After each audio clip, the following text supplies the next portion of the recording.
Bonjour à toi et bienvenue dans l'intimité de la fée, le podcast qui permet de plonger à l'intérieur de soi-même à la rencontre de son centre véritable. Aujourd'hui, dans cet épisode, je viens te partager mon retour d'expérience et ce que cela est venu me montrer de mon propre cheminement. Or, ces dernières semaines, voire mois, je vis aussi mes traversées, comme tout le monde. Parfois dans l'ombre, mais souvent bien entourée. Et j'en profite pour exprimer mon immense gratitude d'avoir dans mon entourage toutes ces personnes avec lesquelles je peux être moi-même, sans honte ni peur. Alors, si vous passez par là, merci beaucoup. Il y a quelques années, après quelques expériences dans lesquelles j'ai plongé à deux pieds, mais qui ont été par la suite très souffrantes, je me suis posé cette question. Comment faire confiance à mon intuition, à cet élan irrépressible qui me dit d'y aller, puisqu'au final, c'était une erreur. Est-ce que vraiment je peux avoir confiance en mon intuition ? Alors cette question, elle m'a figée pendant un moment. Alors que j'avais entamé un chemin de reconnaissance de moi-même, c'était comme si, d'un coup, mon système me trahissait de nouveau. J'ai d'abord, du coup, réalisé que j'avais une attente, peut-être inconsciente, dans cette démarche de reconnaissance de moi-même. Comme si apprendre à m'écouter, savoir m'écouter, était là pour ne plus faire d'erreur. Et derrière ça, ne plus jamais souffrir et ne plus dealer avec l'inconfort. Mais finalement, est-ce vraiment possible ? Est-ce qu'on demande au soleil de fournir une lumière éclatante et chaleureuse tous les jours, nuit comprise ? Et qu'est-ce que l'erreur ? Ne dit-on pas de plus en plus aux enfants que tout est expérience ?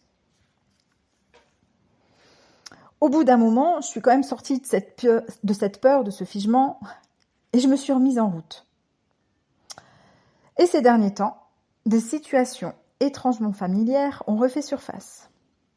Et aujourd'hui, je vois à quel point elles me permettent de mettre derrière moi des schémas relationnels, répétitifs, et de voir où j'en suis et ce que je veux vraiment. Malgré tout, la traversée n'a pas été si facile.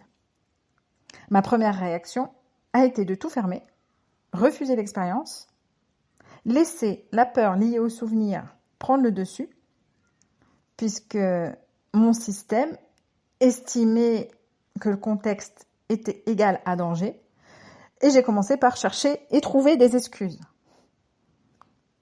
qui se sont avérées de fausses excuses, car d'un autre côté, j'en avais très envie, et je sentais que je passais à côté de quelque chose.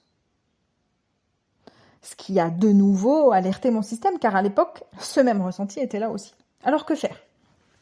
J'étais de nouveau dans ce conflit intérieur, avec la réminiscence de cette question, comment vraiment savoir et comment faire confiance en cet élan ? Et en même temps, comment apprendre si je me retire de la vie et de l'expérience ? Alors j'ai accepté. Mais la différence, elle s'est située dans l'espace depuis lequel j'ai agi. Là, c'est depuis un endroit où je sais ce que je veux et où je connais aussi mes limites et que je les affirme. Et depuis un endroit où je ne laisse pas non plus mes peurs prendre le volant. Et j'en suis ressortie grandie.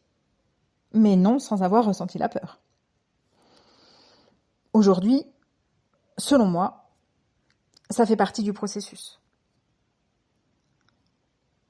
Finalement, à son rythme, acquérir suffisamment de sécurité pour aller se confronter à l'insécurité et avancer. C'est ce qui permet de remettre à jour notre système interne, de mettre un nouvel encodage. Parce que comprendre, c'est bien, c'est une étape souvent essentielle qui précède la conscience. Mais sans intégration et mise à jour corporelle, cela crée comme un biais, un conflit entre différents endroits de soi-même. Et pour revenir à ma question de départ, aujourd'hui j'ai appris, et cela n'engage que moi, ça reste ma propre vérité, que mon expérience passée souffrante pouvait être vue sur un autre plan que celui échec-réussite. Finalement, cette expérience m'a rapproché de moi-même, en me révélant que j'avais agi depuis un endroit insécure de moi, depuis une part blessée qui recherchait la sécurité, ou l'attention, ou l'amour qu'elle n'avait pas reçu et qu'elle n'arrivait pas encore à se donner. Et ce n'est ni bien ni mal, c'est humain et vivant. Et cela permet aussi d'ouvrir un espace de libération et de guérison. Elle m'a rapproché de moi-même en mettant à jour certaines croyances sur lesquelles je m'étais construite. Croyances qui m'empêchaient aussi de vivre ce que je désirais. Elle m'a rapproché de moi-même en me permettant aujourd'hui d'agir différemment et de sortir de ma zone de confort. Et cet espace de libération et de guérison ne s'ouvre pas dans le silence. Il œuvre dans la rencontre. La rencontre avec soi-même et ses différentes parts. La rencontre avec des pairs de confiance. Et la rencontre avec l'autre.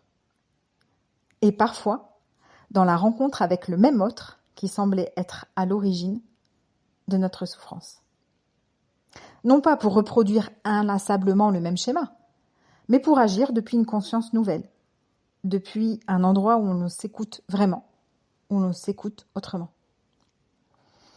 Et dans tous les cas, ce ne sera ni un échec, ni une réussite, mais une expérience qui fait avancer.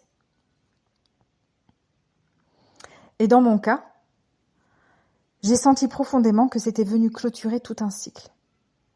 En une décision, j'ai revécu la honte ancienne, la culpabilité, la peur, mais aussi la confiance, la profondeur, l'intensité, la douceur.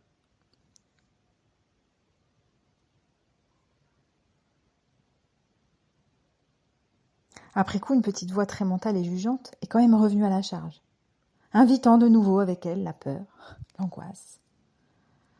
Là, que faire, si ce n'est de la traverser et de s'accompagner de ressources personnelles de sécurité, pour contacter cet espace de paix que je sais maintenant mobiliser à l'intérieur de moi, et le faire revenir encore et encore quand la peur monte de nouveau. Non pas pour l'éteindre à tout prix trop vite, mais pour l'accueillir, la laisser faire son chemin et constater que l'on en ressort indemne. Et ces traversées contribuent à ces fameuses mises à jour, pour dissocier enfin le contexte et le sentiment de danger, qui lui est associé au passé. Et par conséquent, récupérer plus de clarté et d'intuition, la capacité à agir avec conscience, en sachant ce que je veux, ce que je ne veux plus. Et ce partage que je viens de vous faire aujourd'hui est là d'abord pour moi. Il m'offre de la clarté et de la sérénité dans ces traversées, souvent inconfortables, mais transformatrices. Alors j'espère de tout cœur qu'il pourra t'apporter ce dont tu as besoin ici et maintenant, à toi qui es resté à l'écouter jusqu'au bout. Je te remercie de ton écoute et te souhaite plein de douceur et d'accueil. Je suis Caroline et j'ai créé aux portes de l'arc-en-ciel un espace pour venir à la rencontre de soi-même. Et j'y accompagne toutes les personnes qui entament un chemin de connaissance et de conscience de soi pour vivre pleinement la vie qu'elles souhaitent. À bientôt pour un nouvel épisode.